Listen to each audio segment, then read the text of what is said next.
la manipulation liggéey filmé xamu leen kër yi nu mu demee xamu leen ñan ñoo ko moom xamu leen dans quel contexte ça a été construit tout dama bëgg nga leeral ma lan moo motiver cette descente là def liggéey journaliste comme di Mame Birame. waaw loolu day d'abord bu nee def liggéey journaliste wax na dëgg waaye aw xas la ci journaliste yi. parce que nit sa liggéey waroo toog ba nit di ko def parce que xam nga nag dafa am loo xam ne foog réew mi am ñu koy def. parce que dafa am yoo xam ne réew mi ngi fay xew Sénégal yi bëgg nañ ci xam nan la demee ak lan moo ko wund loolu nag man pour man am na solo bu fekkente ne ay faay la ci ni réew mi di doxee ñu am ñoo xam ne quand même dinañ sasoo loolu parce que c'est important ci réew Moustapha lu fay xew lu ci ne ñu xam lan moo ko wund kon li nga xam ne moom moo am ci loolu nga xam ne moom lañ def démb nga xam ne dañoo déparé ci lotissement administratif boobu nga moo xam ci moo xew ci aéroport bi nga xam ni lotissement 1 et 2 bi la déer bokk na ci fii président Bassirou Diomaye Faye wax ne nañ arrêté lépp lu fay ay travaux parce que bokk na ci coow yi bokk na ci litige parce que fi am ay litige foofu la bloqué foofu la wax ne nañ arrêté les travaux pour ñu xaar xëy na moom mooy xam kañ la koy ubbeek am nuñ koy defee ñu ngi waajal jàpp naa ab commission boo xam ne ñoo war a liggéey ci loolu pour saytu lépp la nga xam ne moo fa nekk ci site yi nga xam ni moom la boole ci décret bi moom wax ne nañ taxawal lépp dégg naa nag maître Doudou Ndoye man du ma juriste. dinañ ci ñëwaat. waaw kon comme daañu ñëwaat ñu ñëw ci li nga laaj. ñun man ak Clédor la ñu def lu ñu yàgg a def la peut-être tey dañ koo def ci mbirum suuf. mais ñun dañu gëm ni réew mi dafa am yoo xam ni il faut ñu koy saytu di won sénégalais yi li ci ne parce que. contrairement ñi wax ni dañoo dem filmer foo xam ne ay këri jàmbur lañ et cetera man sama kër gee ca nguma ngeewul ku dem filmer ko wane ko lu may wàññi parce que leer na ma ne man boo ko filmer dara du ma ca fekk non am problème mais ku koy filmer aussi war na la tàggu waaw non dama lay expliquer rek c'est-à-dire que filmer ak kër wone ko bu fekkente ne kër ga kay na nga ko amee dara amu ci lu taq suuf amoo dara looy ragal donc man jàpp naa ne loolu waxi kasaaw la ñun fi nu filmer ku yaakaar ne dañ koo filmer noonu rek pour la forme da ngay nax sa bopp fii réew mi am na ko ko wax sànq defe naa paasan la gis nga li fi lëj buñ ko lijjantiwul ci musiba lañ jëm am na réew yoo xam ne suuf moo fa indi crise Sénégal gii li nga xam ne moo am ci réew mi mesures yi ñu war a jël suñ ko jëlul ci crise lañ jëm ci bu ko kenn ñaan nag mais ci fenqaloo lañ jëm am na ñu ne ci bombe foncière lañ toog voilà fi mu dool nii c'est une bombe li xew ci réew mi gis nga site boobu ñu demoon seeti ko muy recasement 1 et 2 boobu nga xam ne am na ñoo xam ni Tobago diggoon nañ leen fa jox ñee bàyyi ñee yóbbu ñee Géejawaay def lu leen neex limu Tobago ba ñu dem sax jël ful ko ñaari yoon dem yokk ci seen i nit dëgg la mais c'est incroyable pas ce qui se passe dans ce pays ku yaakaar ñun li ñuy wax dañ ko wax di sànni noonu da ngay nax sa bopp ñun dañoo am ay tour lu ci ne phase la xam nga ñun dañ ni teel dañoo def de la provocation ku yaakaar ne dañ faa dem pour dem def du populisme da ngaa xamul li ñu yore site ba danoo xam ñan ñoo doon jaay suuf si daanaka la ca ëpp mën nañ laa wax liñ firmé bu ci nekk ko moom kër yooyu te pour dalal xelu sénégalais yi ñi ëpp ci ñoom mooy nguur gi génn ñooma de ak ñoo xam ni seen doole lañ yore même bu fekkee fisuñu woon ca nguur googu mais ay boroomi barke yoo xam ne ëpp ñu benn droit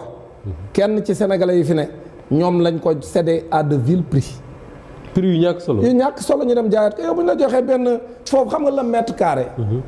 ci zone boobu mën naa joxe exemple parce que gisoon ngeen ma bu may jàppalee soxna Aïda Seck bi doon jàppante ak Madiambal Diagne ak Lassana Gagny Sakho ak waa domaine yi nga xam dinaa ñëw ci loolu ci kanam tuuti ci li may proposé parce que domaine it lu lëj ci réew mi bokk nañ ci wax na ko sax gis nga zone boobu ndaw soosu ma doon défendre comme dafa am 5 baux benn bi moo am coow parce que ca la Madiambal Diagne bëgg a taq ni benn bi moo ko moom ñeent yi moom taqu ca nee na yoonam nekku ci parce que juróom yëpp xam na ndaw see ko moom mais da doon xool rek régime bu fi nekk pour jàppale ko mais xam naa ne gis naa ne arrêté na travaux yi parce que xam na ne bu fa yàqee Madiambal commencé woon na fa liggéey commencé na ba def ba rasé na fi mu toll mais arrêté na parce que xam na ni fa mu jëm baaxul ci moom parce que ñu ko doon làq fi mu toll ni mënatuñ ko làq léegi gis nga ñeenti booyee fa des ñeenti booy nga xam amul coow pour ndaw si benn bu ci ne am na ci boo xam si fay nañ ko ci 175 millions 150 mètres carrés laa lay wax de. terrain nu bi benn bi ci cadre yi mu dese fay nañ ko ci benn bi 175 millions ki ko fay avance na 60 000 ci notaire ni ko boo amee sa droit réel nga ñëw ma mottali droit réel yooyu la ko waa domaine bii génn xañ ci ay tappale di wut ay pexe pour séddoog moom terrain réew mi li fi nekk dafa jéggi day wax donc foofu la valeur vénale pour le mètre carré mi ngi tourner autour d'1 million de 1 million 200 000 1 million 300 000 foofu la mètre carré bi mètre carré le mètre carré boo amee 150 mètres carrés foofu ñu doon wone bu la neexee ci wanteer laa la ko di Moustapha mën ngaa wanteere 150 millions booy wanteer maanaam loo xam teew mu teew lay doon nga jox ko léegi courtier mu indi la xaalis waaw moom wut lu mu ca teg est-ce que dégg nga wax maa lay dégg bu baax maanaam boo nee bëgguma mu fanaan du fanaan la question que je me pose mooy ñi koy jënd di fa tabax fan la jëlee xaalis may ma ñëw nag ca lan jëpp xam nga ñun loolu la ñu wane ci reportage bi Moustapha ñun ñaari aspect moo ñu intéressé woon d'abord encore une fois dañoo xam tur yi am na ci sax ñoo xam ne jàpp nañ ni mais prête-noms yi sax ñun dañ koo xam gis nga famille yu président Macky Sall xam nga ñun su ngeen gisee ñu am radicalité bi ñu am ci Macky Sall gis nga Macky Sall njombe li mu def Sénégal di xalaat un seul instant di téye keneen ku dul Macky Sall waxi caaxaan la gis nga Macky Sall famille am ci site boobu ñu nekkoon moom ak ay gorom lañ fay yore ci suuf buñ ko waxee Sénégalais ñu dar seen génn moom Macky Sall ak ay gorom fii ci aéroport boo xam ne si moom moo di yore ab décret daane léegi moom day tëj aéroport bi ànd ak seen i tappalekatu état balmaa dee ñu ne état bi mais état bi li ñu doon def dara jaaru ci yoon parce que Moustapha fii kenn ëpp fi sa parce que yow loolu bu ñu la ko def loon say mbokk dajale nga jënd bu doon dañ lay jox ab terrain boo am léegi mën na la koo jaay 40 millions nga mën koo jaay ci kanam tuuti 180 millions wala 175 millions même boo yorul nga taqale fii Pape Sané jox la kee for kee dem def près 5 millions kee def nga gaawoon di jënd benn parce que réew mi ñëpp ko bokk am est-ce que dégg nga wax ji maanaam il faut pas que les gens ñuy seetaan yoo xam day am sunum réew ñu koy seetaan alors que ñun suuf si ñun ñoo ko bokk ñun réew mi yëpp moom. mais Dame la question que se pose mooy yéen da ngeen a gis. dañoo am ay éléments ñu yor suuf di tabax wala dañoo am ay éléments gis nga foofu. oui.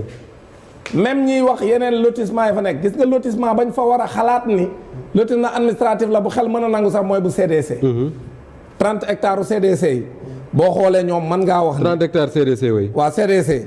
waa léegi Moussa Ba. léegi may ma damay laaj CDC mooy yore suñu alal dama lay wax pour loolu la tapp lay nekk xoola pour loolu la tapp lay nekk waa CDC du moom moo yore suñu alal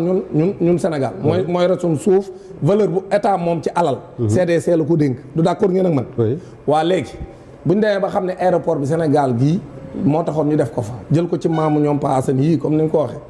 léegi buñ leen ko delloowul parce que te ñoom ñi ngi taxaw tem ñoom waa tànk ñëw nañ seet si ma Wakaam Ngor Yoff man ñëw nañ seet si ma indil may këyit yu leer nañ pour bëgg man it ma wax ci comme ni ma waxee ci yeneen yi ànd ak ñoom ci xeex bi parce que ñoom nee nañ nin koo doxale jaarul yoon te danoo bëgg ñu delloo leen seen suuf donc boobu beneen coow la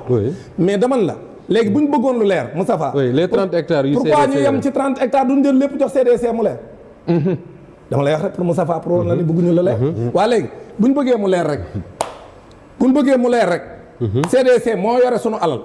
léegi bu ñu bëggee mu leer rek même bu dee état ko moom comme ni ñu koy waxee ñoom ne état bu dee les terrains de Tobago c'est 600 parcelles bu ci nekk 200 mètres carrés lay doon 30 hectares yi CDC yore mu war a doon 1200 parcelles parcelle bu nekk 200 mètres carrés donc soo defee le total ces 60 hectares là qui font quelque part 2400 parcelles de 600 mètres carrés de 200 mètres carrés bu ci nekk soo ko jaayee en tout tu as bêtement je m'excuse de dire bêtement comme ça 240 milliards. voilà léegi nag. milliards léegi nag xoolal site boobu ñu demoon ñun. site boobu ñu demoon. ça n'a rien à voir ak partie boobu ngay wax xam nga ñaata fa nekk. 864 hectares. 864 c'est-à-dire que yéen. mais kon fii aéroport bi dëkk la quoi. c'est-à-dire aéroport bi réew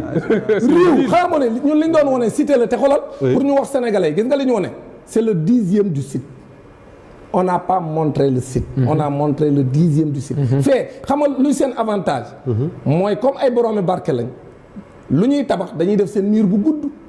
parce que ñoom xam nga lu ñu gëm. ñoo gëm ne nañ mettre les gens devant le fait accompli. La preuve parce que le mur de l' aéroport même bi Macky Sall décidé jox les 30 hectares CDC xam nga mur aéroport ma nga woon ca biir a biir. mais boo demee tey fii ci ginnaaw station Elton bi nekk Ouest Foire déjà da nga gis ne miiré nañ ko ba mu kawe tant que taxawoo ci terrasse yi nekk foofu doo gis dëgg-dëgg parcelles yi ne ci biir. voilà loolu mooy modus operandi bi c'est-à-dire dañuy ñëw. boo taxawee ci kaw da nga gis parcelles yi mais boo fa taxaw bu ñu lotissé dañ ko déggoo parce que ñoom boroomi alal lañ maanaam duñ fa jox ku bokkul ci système bi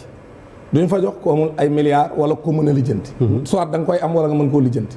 duñ nangu kenn tabax fa kër gu ñàkk fayda wala immeuble bu ñàkk fayda lu mu dee daal da ngay def 6 étages 7 8 10 waaw duñ ko jox ab cuune. moo tax bu ngeen xoolee fépp yëpp ay immeuble 7 la 8 9 6 7 8 9 donc ba noppi dañuy tabaxandoo ba noppi tabax bi tamit amul xaar de lu ñuy déggoo lay doon tabaxandoo ñëpp ay jógandoo. parce que pourquoi ñuy jógandoo parce que ci stratégie bi mooy dañuy sécuriser le site. dañ koy miire gaawantu yëkkati pour mettre les gens devant le fait accompli. parce que ñoo jàpp ne bu ñu xasee yegg fenn fi say kenn dootu ko toj dootuñu ko mën a récupérer. donc boo xoolee mur bi fu ñu ko tojee waa boor boobu tabax ba mu jóg dañ koy rajaxe fekk ñoom mat na léegi ñu daal di dandalaat mur bi ñooña tamit nekk ci seen i immeuble di yëkkati mais ku ci nekk da ngay xaar sa période pour yëkkati waaw léegi Moustapha léegi ñii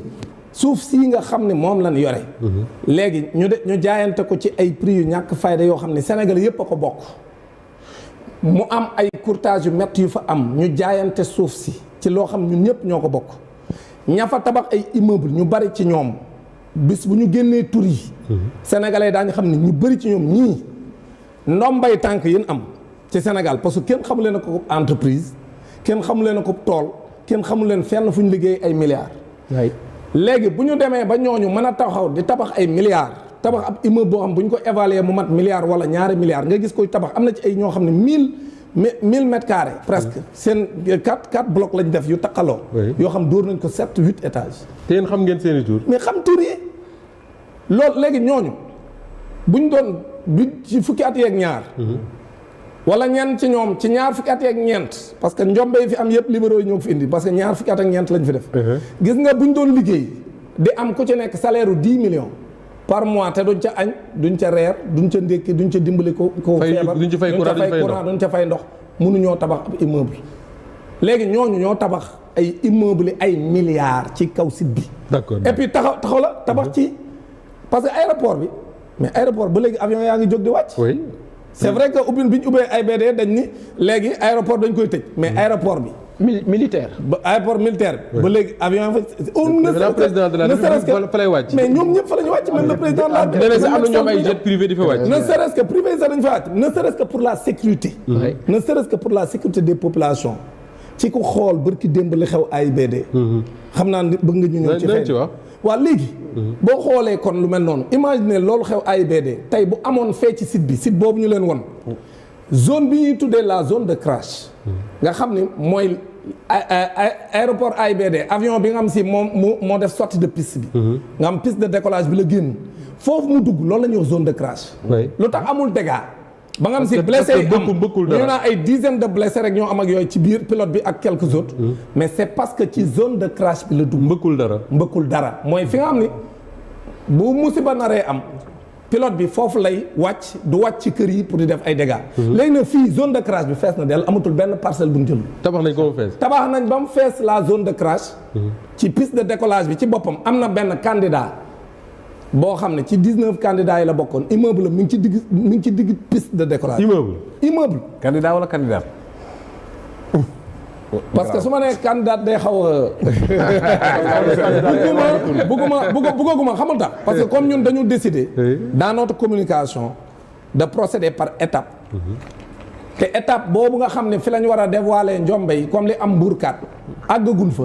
léegi bugguma seppi kenn wax mais su ma nee 19 candidats yi du ma wax candidat wala candidat en tout cas 19 candidats yi am na ci koo xam ne immeuble am ma nga ca zone bi nga xam ni avion yi war a wàcc maanaam ci piste de décollage bi la immeuble am nekk donc pour vous dire xoolal c'est à quelques encablures xoolal gis nga immeuble yi dañoo nëbb actuellement tour de contrôle bi c'est-à-dire que léegi boo taxawee nii. boo taxawee xool immeuble yi fi ñu nekk.